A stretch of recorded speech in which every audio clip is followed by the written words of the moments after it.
O crime do Padre Amaro, de Eça de Queiroz. Capítulo 24. Ao outro dia, desde as 7 da manhã, o Padre Amaro esperava a Dionísia em casa, postado à janela, com os olhos cravados na esquina da rua, sem reparar na chuva miudinha que lhe fustigava a face. Mas a Dionísia não aparecia, e ele teve de partir para a Sé, amargurado e doente, a batizar o filho do Guedes. Foi uma pesada tortura para ele ver aquela gente alegre que punha na gravidade da Sé, mais sombria por esse escuro dia de dezembro, todo um rumor mal contido de regozijo doméstico e de festa paterna. O papá Guedes, resplandecente de casaca e gravata branca, o padrinho compenetrado com uma grande camélia ao peito, as senhoras de gala e, sobretudo, a parteira rechonchuda, passeando com pompa um montão de rendas engomadas e de laçarotes azuis, onde mal se percebiam duas bochechinhas trigueiras. Ao fundo da igreja, com o pensamento bem longe na Riçosa e na Barrosa, foi engrolando à pressa as cerimónias, soprando em cruz sobre a face do pequerrucho para expulsar o demónio que já habitava aquelas carninhas tenras, impondo-lhe o sal sobre a boca para que ele se desgostasse para sempre do sabor amargo do pecado e tomasse gosto a nutrir-se só da verdade divina, tocando com saliva nas orelhas e nas narinas para que ele não escutasse jamais as solicitações da carne e jamais respirasse os perfumes da terra. E em roda, com tochas na mão, os padrinhos, os convidados, na fadiga que davam tantos latins rosnados à pressa, só se ocupavam do pequeno, num receio que ele não respondesse com algum desacato impudente às tremendas exortações que lhe fazia a igreja sua mãe. Amaro, então, pondo de leve o dedo sobre a touquinha branca, exigiu do pequerrucho que ele, ali em plena Sé, renunciasse para sempre a Satanás, às suas pompas e às suas obras. O sacristão Matias, que dava em latim as respostas rituais, renunciou por ele, enquanto o pobre pequerrucho abria a boquinha a procurar o bico da mama. Enfim o pároco dirigiu-se à pia batismal seguido de toda a família, das velhas devotas que se tinham juntado, de gaiatos que esperavam uma distribuição de patacos. Mas foi toda uma atrapalhação para fazer as unções. A parteira comovida não atinava a desapertar os laçarotes do chambre para pôr a nu os ombrozinhos, o peito do pequeno. A madrinha quis ajudá-la, mas deixou escorregar a tocha, alastrou de cera derretida o vestido de uma senhora, uma vizinha dos Guedes, que ficou embezerrada de raiva. «Franciscos, credes?» perguntava Amaro. O Matias apressou-se a afirmar, em nome de Francisco, credo. «Franciscos, vis batizarem?» O Matias, volo. Então a água lustral caiu sobre a cabecinha redonda como um melão tenro. A criança agora perneava numa perrice. Ego te baptizo, Franciscos, in nomine Patres, e Filiis, e Spiritus Sancti. Enfim, acabara. Amaro correu à sacristia a devestir-se, enquanto a parteira grave, o papá Guedes, as senhoras enternecidas, as velhas devotas e os gaiatos saíam ao repique dos sinos. E agachados sobre os guarda-chuvas, chapinhando a lama, lá iam levando em triunfo Francisco, o novo cristão. Amaro galgou os degraus de casa com o pressentimento que ia encontrar a Dionísia. Lá estava, com efeito, sentada no quarto, esperando-o, amarrotada, enxovalhada da luta da noite e da lama da estrada. E apenas o viu, começou a choramingar. «Que é, Dionísia?» Ela rompeu em soluços sem responder. «Morta!» exclamou Amaro. «Ai, fez-lhe tudo, filho, fez-lhe tudo!» gritou enfim a matrona. Amaro tombou para os pés da cama como um morto também. A Dionísia berrou pela criada. Inundaram-lhe a face de água de vinagre. Ele recuperou-se um pouco, muito pálido. Afastou-as com a mão, sem falar, e atirou-se de bruços para sobre o travesseiro, num choro desesperado, enquanto as duas mulheres consternadas iam recolhendo à cozinha. «Parece que tinha muita amizade à menina», começou a escolástica, falando baixo como na casa de um moribundo.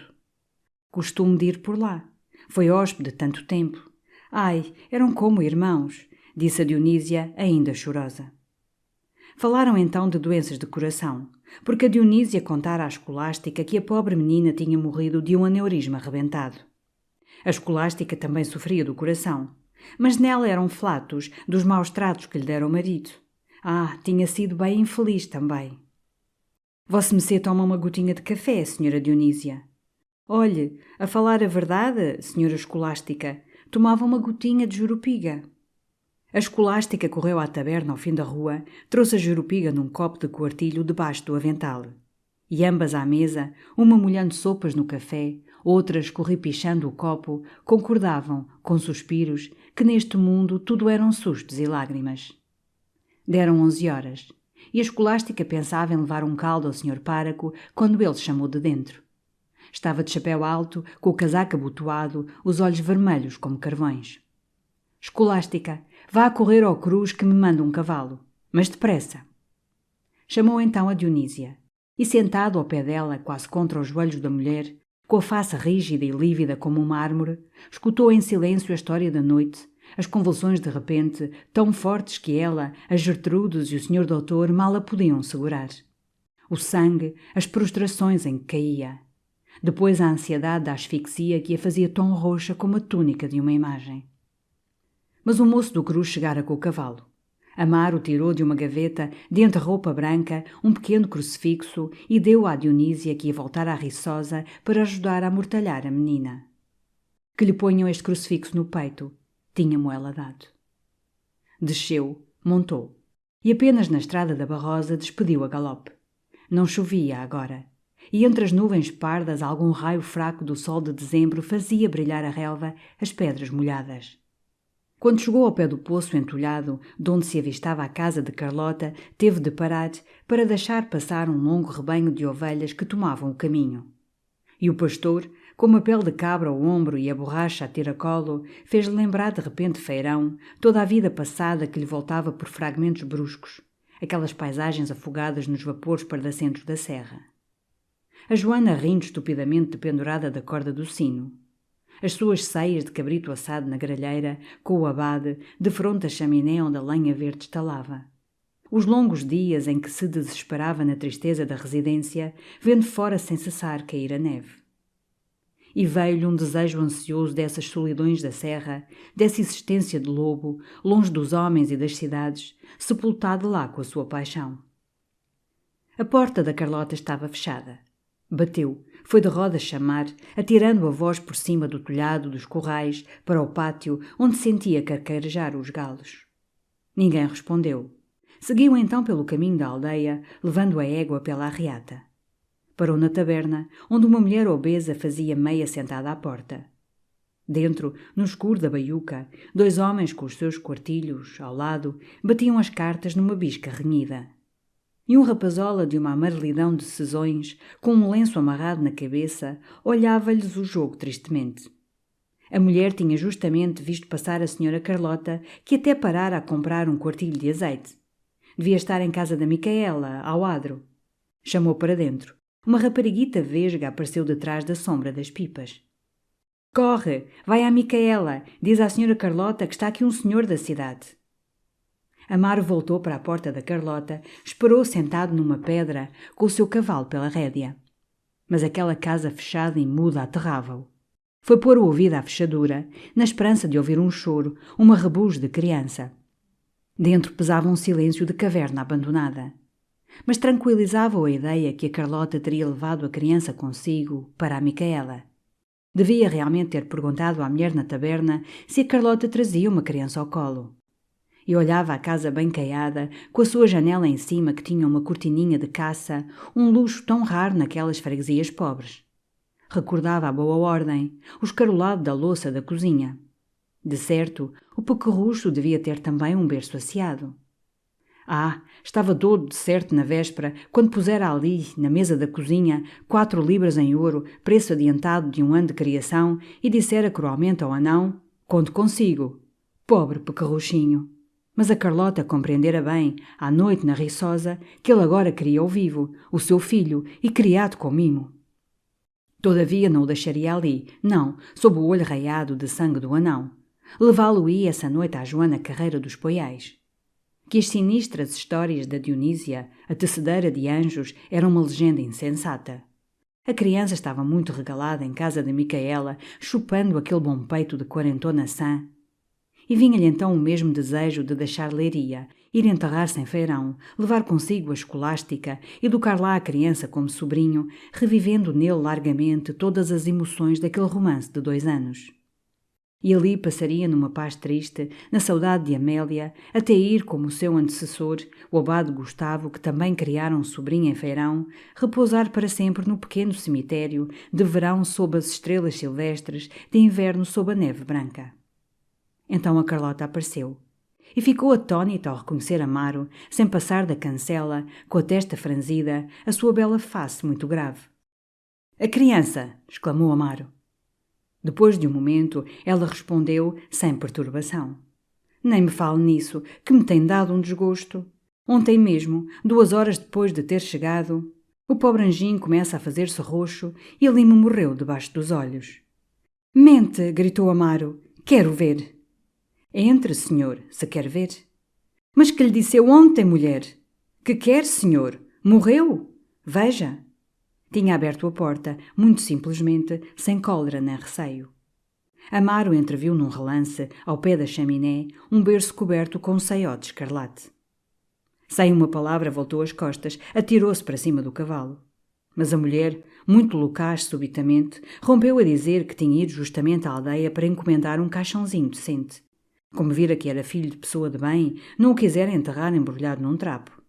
Mas, enfim, como o senhor ali estava, parecia-lhe razoável que desse algum dinheiro para a despesa, uns 2.000 réis que fossem. Amaro considerou um momento com um desejo brutal de esganar. Por fim, meteu-lhe o dinheiro na mão. E ia trotando no carreiro quando a sentiu ainda correndo, gritando «Psst, psst». A Carlota queria-lhe restituir o capote que ele emprestara na véspera. Tinha feito muito bom serviço, que a criança chegara quente como um rojãozinho. Infelizmente... Amaro já não escutava, esporeava furiosamente a ilharga da cavalgadura. Na cidade, depois de apear à porta do Cruz, não entrou em casa. Foi direito ao paço do bispo. Tinha agora uma ideia só. Era deixar aquela cidade maldita, não ver mais as faces das devotas, nem a fachada odiosa da Sé. Foi só ao subir a larga escadaria de pedra do paço que lhe lembrou com inquietação o que o libaninho dissera na véspera da indignação do senhor vigário-geral da denúncia obscura. Mas a afabilidade do padre Saldanha, o confidente do paço, que o introduziu logo na livraria de Sua Excelência, tranquilizou-o. O senhor vigário-geral foi muito amável. Estranhou o ar pálido e perturbado do senhor páraco. «É que tenho um grande desgosto, senhor vigário-geral. Minha irmã está a morrer em Lisboa e venho pedir a Vossa Excelência licença para lá ir por uns dias.» O senhor vigário-geral consternou-se com bondade. «De certo, consinto. Ah, somos todos passageiros forçados da barca de Caronte. Ipse erraten conto subigit, velisque ministrat, e furriginea subvectat corpora simba.» Ninguém lhe escapa. Sinto. Não me esquecerei de a recomendar nas minhas orações. E muito metódico, Sua Excelência tomou uma nota a lápis. Amaro, ao sair do paço, foi direito à Sé. Fechou-se na sacristia, a essa hora deserta. E depois de pensar muito tempo com a cabeça entre os punhos, escreveu ao cônego Dias. «Meu caro padre-mestre, treme-me a mão ao escrever estas linhas. A infeliz morreu. Eu não posso, bem vê, e vou-me embora, porque se aqui ficasse, estalava-me o coração. Sua Excelentíssima Irmã lá estará tratando o enterro. Eu, como compreende, não posso. Muito lhe agradeço tudo. Até um dia, se Deus quiser que nos tornemos a ver. Por mim, conto ir para longe, para alguma pobre paróquia de pastores, acabar meus dias nas lágrimas, na meditação e na penitência. Console como puder a desgraça da mãe. Nunca me esquecerei do que lhe devo, enquanto tiver um sopro de vida. E adeus, que nem sei onde tem a cabeça. Seu amigo do C, Amaro Vieira. PS. A criança morreu também, já se enterrou.»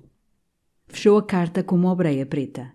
E depois de arranjar os seus papéis, foi abrir o grande portão chapeado de ferro, olhar um momento o pátio, o barracão, a casa do sineiro. As névoas, as primeiras chuvas já davam àquele recanto da Sé o seu ar lúgubre de inverno. Adiantou-se devagar, sob o silêncio triste dos altos contrafortes, espreitou à vidraça da cozinha do tio Esguelhas. Ele lá estava, sentado à chaminé, com o cachimbo na boca, cuspilhando tristemente para as cinzas. Amaro bateu de leve nos vidros, e quando o sineiro abriu a porta, aquele interior conhecido, rapidamente entrevisto, a cortina da alcova da Totó, a escada que ia para o quarto, agitaram o páraco de tantas recordações e de saudades tão bruscas que não pôde falar um momento com a garganta tomada de soluços. «Venho-lhe dizer adeus, tio Esguelhas», murmurou por fim. «Vou a Lisboa. Tenho minha irmã a morrer». E acrescentou com os beijos trêmulos de um choro que ia romper: «Todas as desgraças vêm juntas. Sabe, a pobre Améliazinha lá morreu de repente». O sineiro emudeceu, assombrado. «Adeus, tio Esguelhas. Dê cá a mão, tio Esguelhas. Adeus». «Adeus, senhor páraco. Adeus», disse o velho com os olhos arrasados de água. Amaro fugiu para casa, contente para não soluçar alto pelas ruas. Disse logo à escolástica que ia partir nessa noite para Lisboa. O tio Cruz devia mandar-lhe um cavalo para ir tomar o comboio a Chão de Maçãs. «Eu não tenho senão o dinheiro que é necessário para a jornada, mas o que aí me fica em lençóis e toalhas é para você». A escolástica, chorando de perder o senhor páraco, quis beijar-lhe a mão por tanta generosidade. Ofereceu-se para fazer a mala. «Eu mesmo a arranjo, escolástica, não se incomode». Fechou-se no quarto. A escolástica, ainda choramingando, foi logo recolher, examinar as poucas roupas que estavam pelos armários. Mas Amaro daí a pouco gritou por ela. Diante da janela uma harpa e uma rebeca, em desafinação, tocavam a valsa dos dois mundos. «Dê um tostão a esses homens», disse o padre furioso, «e diga-lhes que vão para o inferno, que está aqui gente doente». E até às 5 horas a escolástica não tornou a sentir o rumor no quarto. Quando o moço do Cruz veio com o cavalo, pensando que o senhor páraco adormecera, ela foi-lhe bater devagarinho à porta do quarto, choramingando já da despedida próxima. Ele abriu logo. Estava de capota aos ombros. No meio do quarto, pronta e acorreada à mala de lona que devia ir à garupa da égua. Deu-lhe um maço de cartas para ir entregar nessa noite à senhora Dona Maria da Assunção, ao padre Silvério e a Natário. E ia descer, entre os prantos da mulher, quando sentiu na escada um ruído conhecido de muleta, e o tio Esguelhas apareceu muito comovido. «Entre, tio Esguelhas, entre». O sineiro cerrou a porta, e depois de hesitar um momento: «Vossa Senhoria há de desculpar, mas tinha-me esquecido de todo, com os desgostos que tenho passado. Já há tempo que achei no quarto isto, e pensei que...» E meteu na mão de Amaro um brinco de ouro. Ele reconheceu-o logo. Era de Amélia. Muito tempo ela o procurara de balde. Soltara-se de certo nalguma manhã de amor sobre a enxerga do sineiro. Amaro, então, sufocado, abraçou o tio Esguelhas. «Adeus! Adeus, escolástica! Lembrem-se por cá de mim. Dê lembranças ao Matias, tio Esguelhas». O moço afivelou a maleta ao selim e Amaro partiu, deixando a escolástica e o tio Esguelhas a chorar ambos à porta. Mas depois de ter passado os açudes, ao pé de uma volta da estrada, teve de apear para compor o estribo.